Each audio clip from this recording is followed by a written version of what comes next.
Hello everyone, I'm Anita and I'm back with another video. Today it's a wrap-up time.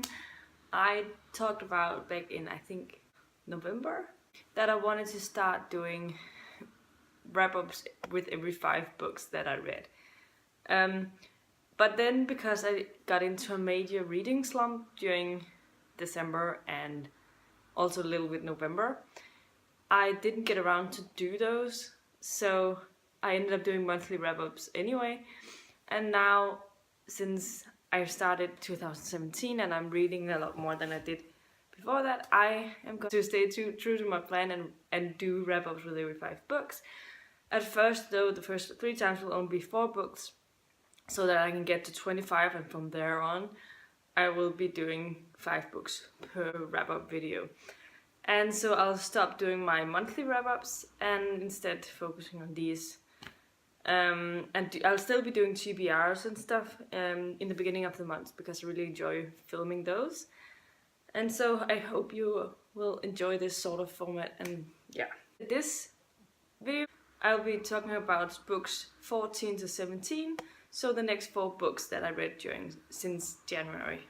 Book number 14 that I finished this year is Third Grave Dead Ahead by Dorinda Jones. This is the 3rd book in the Charlie Davidson series, and the Charlie Davidson series follows Charlie Davidson, who is a Grim Reaper. She's always been sort of able to talk to the dead and help them cross over. And because of her gift, she's always been helping her father, who was the chief of the Albuquerque Police Department, and so she's helped him solving out the murders with giving clues to who had done it from what she's been told by the victims. And yeah, now since she's become an adult, she has started her own private investigative office where she's helping now her uncle, who's now the police chief of the Albuquerque Police Department, and she's sort of helping him out. Apart from this, she also has some connection to some paranormal beings, who one of them is called Reyes, and he has a pretty important part in this whole series as he's the love interest.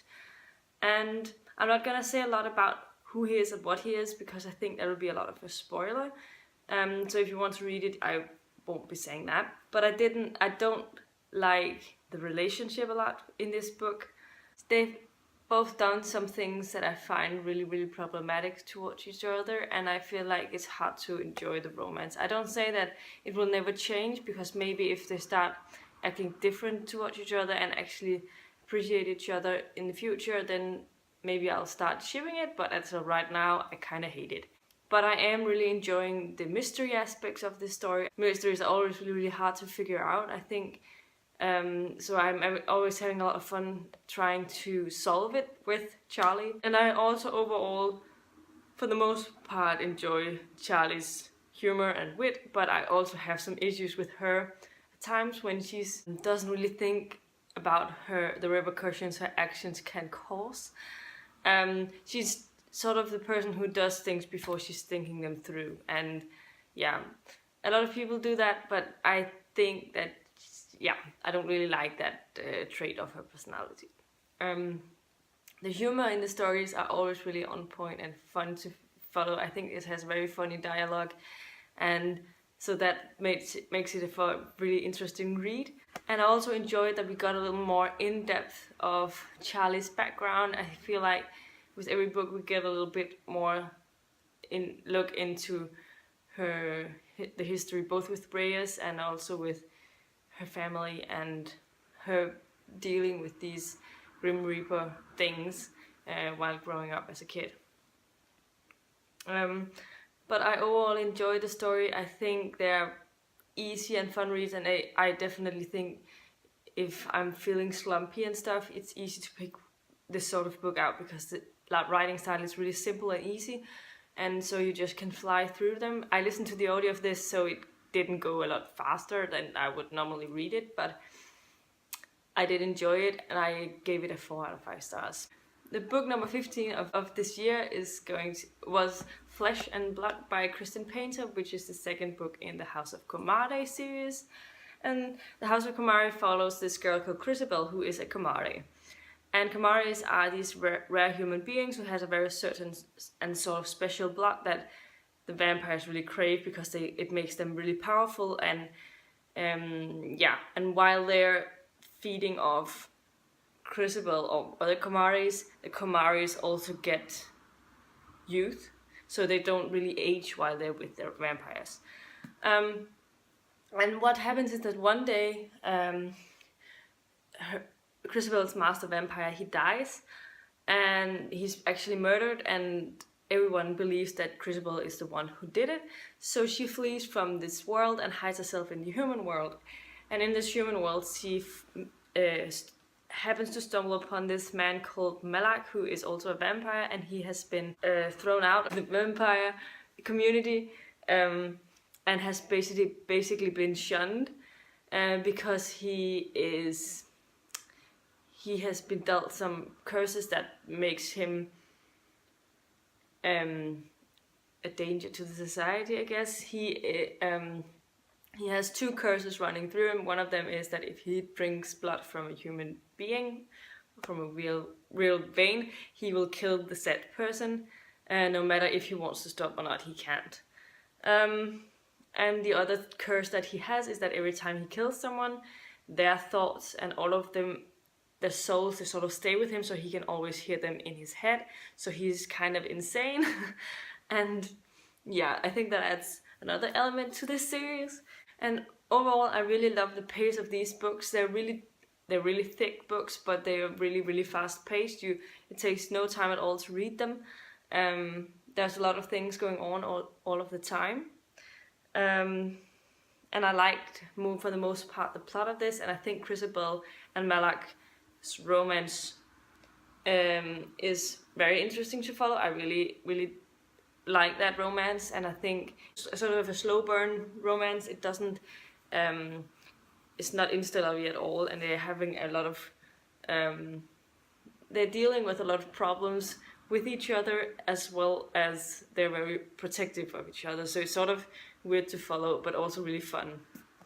There are two aspects of this story that I don't really like. The first one is that I hate that I have to read from Tatiana's perspective, who is the villain. Usually if authors add villains' perspectives, it's always to sort of try and see if they have something else to offer than just being mean, if they have a reason for being mean or something to add to the story. And I don't really think that they have that. She's just evil because she wants to be evil. And she doesn't really have anything to add to this story, I think. And the other thing that I don't really like is suddenly she added a love triangle that was also really unnecessary. Since the romance between Crucible and Malak is already so complex, I don't feel like you need to add a love triangle into the mix just for the purpose of adding a love triangle, because that's how I felt it was written. And those two things annoyed me a lot, but because I really enjoyed the story and they were so fast-paced and there were so many things going on that I really enjoyed. The ending was mind-blowing, so many things happened in the ending, and I don't know what is all gonna turn out, so I ended up giving this a 3.75 stars, which I'll add up to 4 stars, because I overall really enjoyed this book, and I'm really interested in seeing where this is all gonna go. But I hope that she stops this stupid love triangle soon. I don't think she will stop writing from Tatiana's perspective, as she also did that in the first book, and I think this is sort of what she wants to do.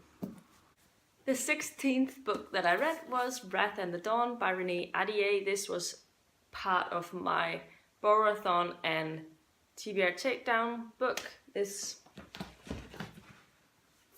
I also finished this one during the Borathon and TBR Takedown, but this was a pick that I picked up for that. And this story is a retelling of 1001 Night or Arabian Nights, and it's a story about a king who takes in a new queen every night, and by dawn the next day she is killed. And so this girl called Shahzad, I think is how it's pronounced, decides to go in as a queen, volunteer to become a queen after her cousin has been murdered by the king, and she only wants to go in there to seek some sort of revenge and kill the king. And when she gets in there, she finds that everything isn't exactly how she thought it was, and there are more to the story, and that Khalid, the king, is not actually as horrible as it may seem because he's killed so many people. I overall really love this story. The banter between Khalid and Shahzad, I'm probably butchering these names so much. I haven't heard anyone pronouncing the names before, so I'm sorry about that. But the banter between them is really fun. I think they have such an interesting way of communicating with each other all the time, and obviously there's a lot of hate from Shahzad's point of view because he thinks he's such a horrible person, and he has a hard time sort of figuring her out, so he's also sometimes really angry with her because of her standoffish attitude towards him. And I just think that aspect was really fun to explore. And I also really like some of the side characters, especially Despina, who was the maid to Shahzad when she was living in the castle, as well as Halal, is that how you pronounce his name? Who is Khalid's closest ally, I think. They're cousins. I really loved the writing style. I thought it was really beautiful, and it really kept me interesting. I had a hard time letting the story go when I put it down because I just wanted to get immersed in the story. The only negative thing I have to say about this book is probably that we have to see Shahzad's family's point of view, because I don't really think that added a lot of things to the ultimate story. I know that they were angry, they wanted to seek revenge for Shahzad and rescue her and put a stop to it, but we all knew that before going, so I don't really know why we had to see that aspect of the story. I did think they were okay, those sections, so it's not like I hated them, but I just don't think they were exactly necessary to the story.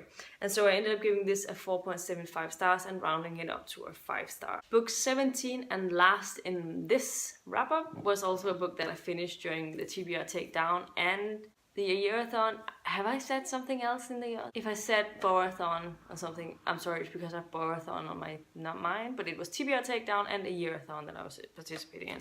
And this book, the audiobook that I was finishing, is called Loyalty in Death, and I'll put a cover of it here instead. And Loyalty in Death is book 9 in the In Death series, and the In Death series follows Eve Dallas, who is part of the New York Police Department in 2045, so we are set about 50 years into the future from when this book was published. And in the New York Police Department, she is a murder investigator, and she always gets really complex cases that she has to try and figure out. In her past time, she is married to this Irish multi-billionaire man called Rourke, who we meet in the first book. And yeah, this particular book is no different when it comes to the mystery. Here we follow a group of people who call themselves the Cassandra, who randomly attacks and blow up different buildings and causes multiple deaths.